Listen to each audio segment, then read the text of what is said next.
한시 자유로운 여행 21번째 여행을 떠나겠습니다. 우리가 지난번 수차례에 걸쳐 중국의 유명한 누각들을 둘러보았습니다. 이번에는 중국의 명산들을 한번 찾아볼까 합니다. 그래서 먼저 오악을 찾아볼까 하는데, 오늘은 오악 중에서 동악 태산을 한번 여행을 해보도록 하겠습니다. 우리가 먼저 우리의 여행을 도와주실 두보 선생님을 한번 간단히 소개해 드리도록 하겠습니다. 두보 선생님은 이미 세 번째입니다. 첫 번째 춘망을 통해서 장안 여행을 할 때 우리 한번 도와주셨고, 그리고 두 번째로는 악양로를 갈 때 등악양로라는 시를 통해서 도와주셨습니다. 오늘은 우리의 태산 여행을 도와주실 겁니다. 두보는 712년에서 777년까지 사신 분으로, 자는 잠이요, 호는 소릉야로라고 합니다. 공부라고 하는 관직을 지냈기 때문에 두공부라고도 얘기하죠. 당나라의 가장 위대한 현실주의 시인이며 송나라 이후에는 시성으로 칭해지기도 합니다.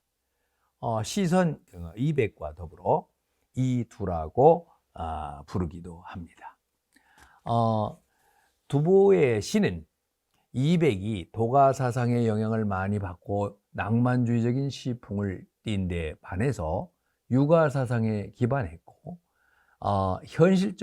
굉장히 현실주의적입니다. 그래서 그 아프고 슬픈 현실을 직접 체험하면서 이것을 시로서 고발하고 있습니다. 그래서 그의 시는 시사, 즉 시로 쓴 역사라고도 합니다. 자, 그러면 이제 태산이라고 하는 그 명산을 우리가 찾아가는데 사전 지식이 좀 있는 게 좋겠죠. 그래서 태산에 대해서 먼저 간단히 말씀을 드려보겠습니다. 태산은 해발 1545m로 산동성 태안시 성북쪽에 있습니다. 그리고 유네스코 세계문화유산 및 자연유산으로 등록이 되어 있습니다. 예로부터 태산은 오악의 으뜸이고 오악 중에서 가장 존엄하다 이렇게 칭해졌는데, 그것은 산이 제일 높기 때문이 아닙니다. 그 산에는 천재가 강림한다고 하는 어떤 신령스러운 산이기 때문에 이제 그렇습니다. 참고로 오악은 동악 태산, 서악 화산, 그리고 남악 형산, 북악 항산, 거기에 중악 숭산이 있습니다. 태산은 모든 산이 받드는 바라고 여겨서 대종이라고도 불렀으며 대악이라고도 합니다. 역대 제왕들이 이 산에서 봉선의식을 거행했습니다. 봉선의식이라고 하는 것은 이 산에 와서 천자가 천지의 제사를 지내는 의식을 말합니다. 자, 그러면 오늘의 그 태산을 바라보며라고 하는 시를 한번 감상을 하겠는데요. 먼저 시를 하나하나 해석을 해보고 그 다음에 전체적으로 감상을 해보는 시간을 갖도록 하겠습니다. 망악 태산을 바라보며 대종 부여하오 제로 청미려라 조화 종신수요 음양 할혼효라 탕흉생 충운이요 결제입 귀조라 회당 능 절정하야 일남 중산소리라. 예, 대종, 그러니까 대종은 아까 말씀드린 것처럼 태산을 얘기합니다. 대종이 무릇 여하 어떠한가? 이거 쉽게 설명하기가 어렵다는 얘기죠. 그런데 그 다음에 답을 하고 있습니다. 제로 청미려라. 제나라 노나라에서 쭉 제나라 노나라에 걸쳐서 청, 그 푸른 산빛이 미려, 담이 없구나. 이것은 태산의 지리적 요건을 알면 쉽게 이해가 됩니다. 태산 북쪽이 제나라고 태산 남쪽이 노나라입니다. 그러니까 제로라고 하는 것은 지금으로 말하면 산동성 전 지역에서 볼 때 태산의 푸른 산봉우리가 끝없이 이어져 보인다는 얘기겠죠. 조화 종신수요. 조화는 조물주, 또는 대자연을 말합니다. 조화, 조물조가 종신수하여. 종자는 세북 종자이지만 여기서는 동사로 쓰이면 모으다, 모이다 이런 뜻이에요. 모아놓다는 거예요. 무엇을? 신수, 아주 신비하고 또 빼어난 그러한 경치를 이 태산에 쫙 모아놨다는 얘기죠. 그래서 아주 아름다운 게 다 여기 있는데 음양할 혼혈하, 이 표현이 참 재미있습니다.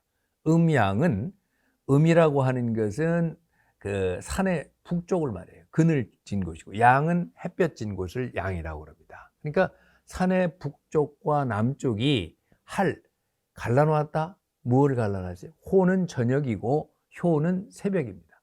저녁과 아침을 갈라놓았다. 근데 이것은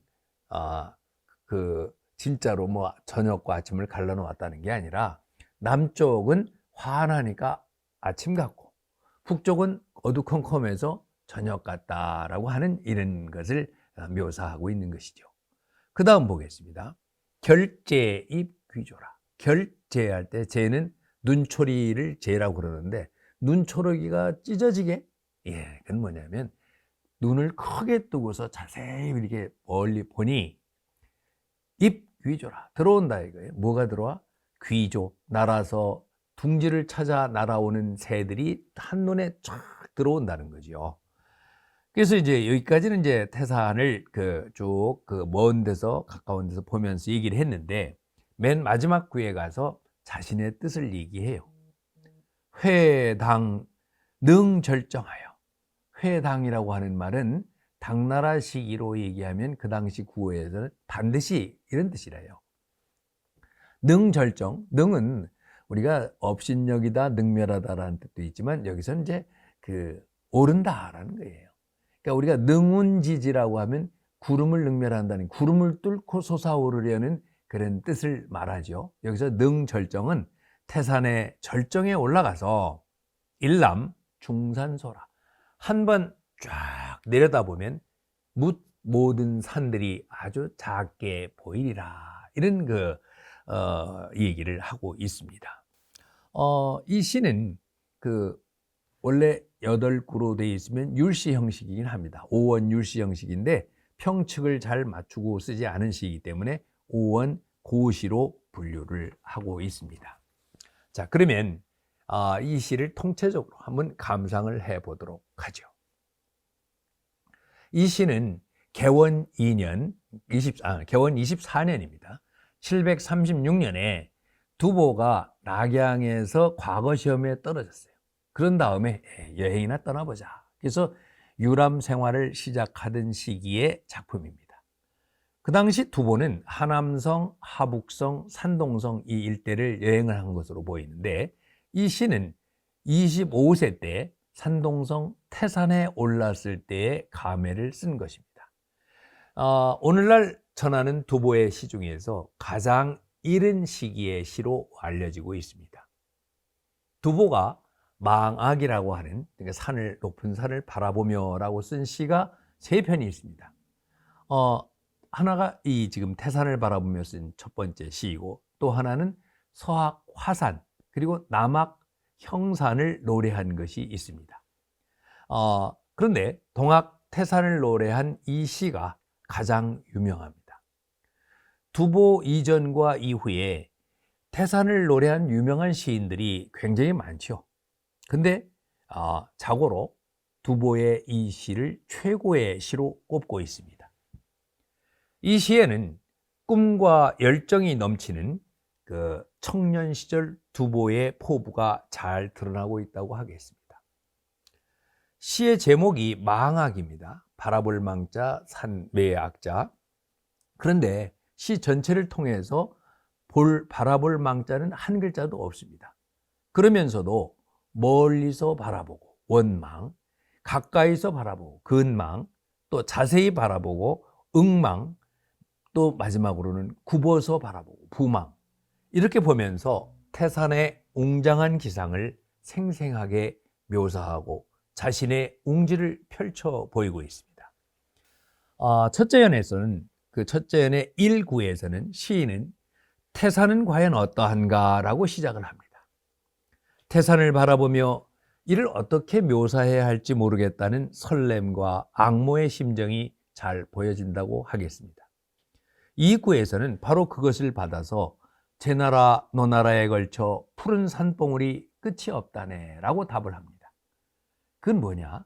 단순히 해발 고도의 각도에서 태산의 높이를 가지고 말하지 않습니다. 지리적으로 태산 북쪽이 제 나라이고 태산 남쪽이 노 나라이기 때문에 태산은 제 나라 노 나라, 즉 산동성 전 지역에 걸쳐 뻗쳐 있는 광활한 산임을 다시 한번 확인시켜 주는 것이죠. 둘째 연은 첫째 연과는 달리 가까운 데서 바라본 태산의 모습을 그리고 있습니다. 조물주는 신기하고 빼어난 경치를 다 이곳에 모아놓았다라고 했으니 뭐 더 무슨 말이 필요하겠습니까? 그리고 두 번째 구는 우뚝 솟은 태산이 하늘을 가려서 산의 북쪽은 즉 음은 저녁 무렵 같이 어둡고 산의 남쪽 양은 새벽처럼 환하다는 것입니다. 이것은 본래 자연 현상일 뿐인데 시인은 마치 정제된 태산이 웅원한 영양을 발휘해서 하늘의 빛을 갈라놓은 것처럼 묘사하고 있습니다. 셋째 연은 좀 더 자세히 바라본 것을 묘사하고 있습니다. 산에서 겹겹이 피어나는 구름을 보니 자신의 마음, 즉 가슴이 탁 트이는 것 같다는 거죠. 그리고 눈을 크게 뜨고서 보니까 이 여기저기에 둥지를 찾아 날아오는 새들이 한눈에 쫙 들어 보인다는 거예요. 그래서 이게 저녁 무렵임을 알 수 있겠죠. 그리고 마지막 넷째 연은 시인이 태산을 바라보는 것으로부터 정상에 오르고 싶어 하는 그런 포부를 쓰고 있습니다. 다시 한번 태산의 높고 웅장한 모습을 기세를 언급하면서 내가 반드시 그 정상에 올라서 그 아래 산들을 내려다보겠다는 이런 그런 시인의 의지를 표명하고 있는 것입니다. 이것은 단순히 높은 산을 올라가겠다는 얘기가 아니고 살아가면서 우리가 겪는 어떠한 곤란 또는 이런 것을 어려움을 다 극복하고 자신이 추구하는 세계의 정상에 오르겠다고 하는 웅지와 기계를 표현한 것으로 볼 수 있습니다. 그래서 마지막 이 두 구 회당 능절정하야 일남 충산소하리라 하는 이 시구가 후세 사람들에게 널리 애송되고 있습니다. 지금도 태산에 가면 이 시구가 여기저기 바위에 새겨져 있어서 두보의 영혼이 우리에게 말을 건네는 듯 합니다.